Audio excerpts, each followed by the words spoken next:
Got an old pair of garden shears that barely cut a leaf. What if I told you we can bring them back to razor-sharp life without buying a new tool? You know, back in the day, we didn't throw good tools away. We fixed them, sharpened them, and kept them working for years. Well, today we're doing exactly that. I found an old pair of pruning shears while working in the yard, rusty and dull. But don't worry, with a few simple tricks, we're going to restore them and make them cut clean, like new again. Before we jump into fixing anything, let's see what we're working with.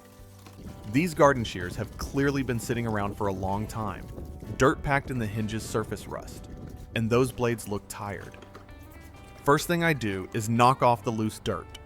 A quick scrub with a wire brush just to get the surface clean enough to test. Nothing fancy yet, we'll do the real cleaning soon. Now let's try them out. I grab a small branch, not even a thick one, and give it a squeeze. And you can hear it struggling.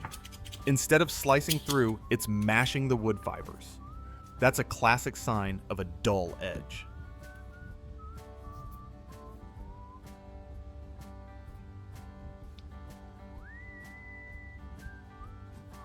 Next test, the paper test. If a blade can't cleanly slice printer paper, it's nowhere near ready for garden duty. And as you can see, this pair just tears the paper, leaving ragged edges everywhere. That confirms it. These blades are dull tired and in need of some love. Good news. We're going to bring them right back to life, sharper, smoother, and ready for another season of trimming. Before we wrap up, where are you watching from? I love seeing friends from all around the world. All right, time to tackle that rust. I take the shears apart, every screw spring and blade, and lay them in a metal tray. When you're sharpening old tools, this step matters. Rust hides in the joints, and if you skip it, the blades never feel truly new again. Next, I sprinkle a generous layer of baking soda over all the parts. Think of it like giving the metal a dry scrub before the real action begins.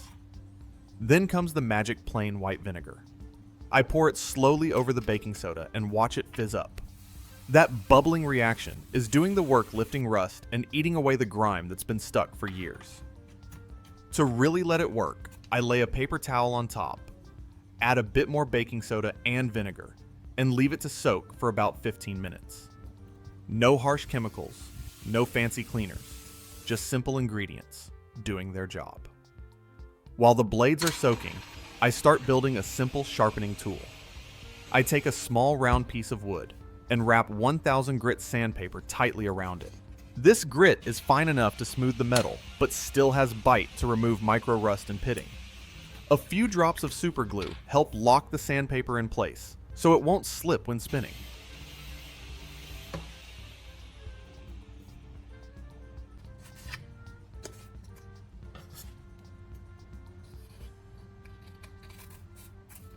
Then I chuck the wooden cylinder into my drill, just like a bit. And there we go, in less than a minute, we've got a homemade sharpening roller. This setup gives us good control, gentle pressure, and a smooth finish, perfect for restoring old blades without grinding them away. Now before we jump into sharpening, we need one more tool, a rougher sanding drum for the first pass. I grab a short piece of rubber hose, flexible, grippy, perfect for holding sandpaper. I slide it onto the drill chuck so it fits snugly, then wrap 400 grit sandpaper around it. This grit helps remove heavier rust and smooth out the worst edges before we polish later. A little super glue along the seam keeps everything tight so it won't peel off at high speed. It doesn't look fancy, but trust me, this little homemade sanding drum does the job just as well as store-bought ones.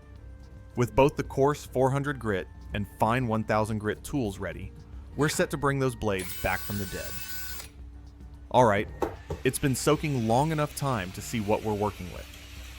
I lift each piece out of the baking soda and vinegar bath, and you can already see that some of the rust has loosened up. That's exactly what we want. First thing I do is take a stiff wire brush and scrub along the blades and pivot area. This helps break off any leftover rust and dirt that the soak already softened. You don't need to press too hard. Let the brush and the reaction do most of the work. Next, I rinse everything under clean water to wash away residue, Then wipe the parts dry with a shop towel. Make sure you dry thoroughly. We don't want any fresh rust forming before we sharpen. For stubborn spots, especially near the hinge, I use the brush again and give it a quick second pass. If you're doing this at home, take your time here. A good cleaning makes sharpening smoother and the final result much better. Now, the blades are clean bare steel again and ready for the real magic sharpening. Let's move on and bring this old tool back to life. Alright, now that our blades are clean and dry, it's time for the fun part, sharpening. And instead of spending money on a fancy sharpening wheel, we're using what most folks already have: a simple drill and some sandpaper. Remember those sanding attachments we made earlier? We've got the 400 grit cylinder for the first cut and the 1000 grit for refining the edge. I start by locking the 400 grit stick into the drill. Now the key here is speed and control, not pressure. Let the abrasive do the work. I turn the drill on at medium speed and gently guide the blade edge along the spinning sanding surface. Just like sharpening a pocket knife, you want to follow the factory bevel, that original angle the blade came with. Slow, steady strokes, moving from the base towards the tip. And don't rush, this is where you bring back that cutting geometry. After a few passes, you'll already notice the edge getting brighter. That's the steel polishing as the rust and dull surface get removed. Once I finish one side of the first blade, I flip it around and repeat on the other side. Same thing, light pressure, smooth strokes, keeping the angle consistent.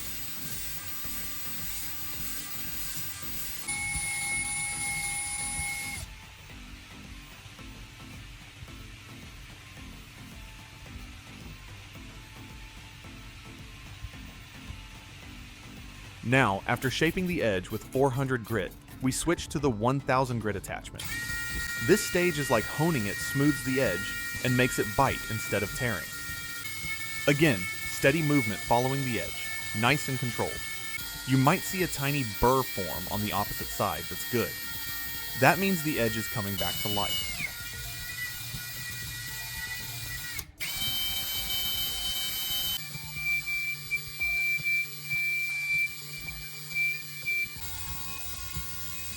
Once both blades are buffed and sharp again, I wipe them down with a clean rag to remove any metal dust. Look at that shine, that steel waking up again after years of sitting forgotten.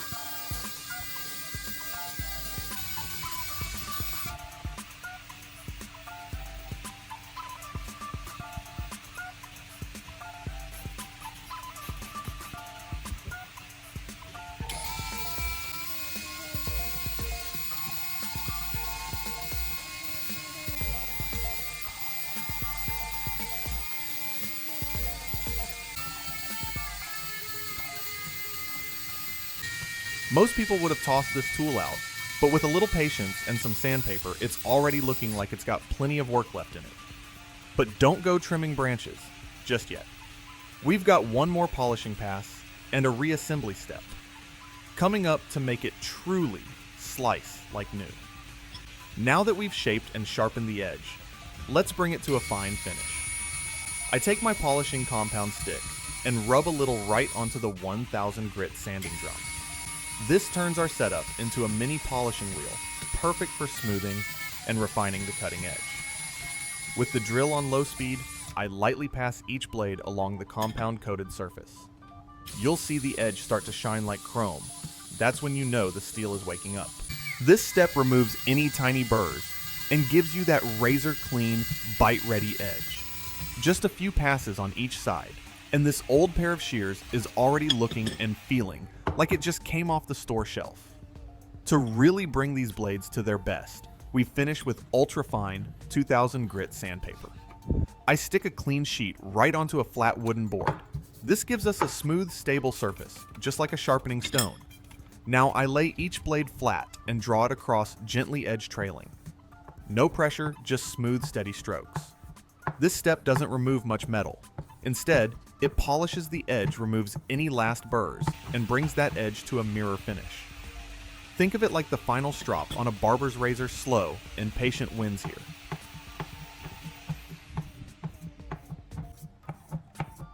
After about a dozen passes each side, I wipe the blades clean with a cloth. And look at that shine, you can almost see your reflection. Now let's put this tool back together. I reinstall the pivot bolt. Tighten it just enough for smooth motion, not too tight, not too loose, and make sure the spring and handles sit right.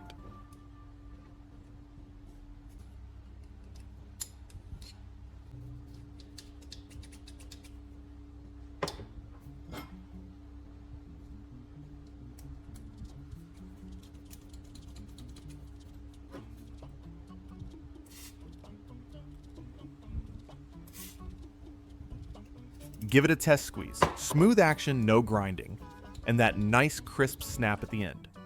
This old pair of shears just earned a brand new life. And there we have it, a pair of old rusted garden shears brought back to life and sharp enough to glide through branches and paper like nothing.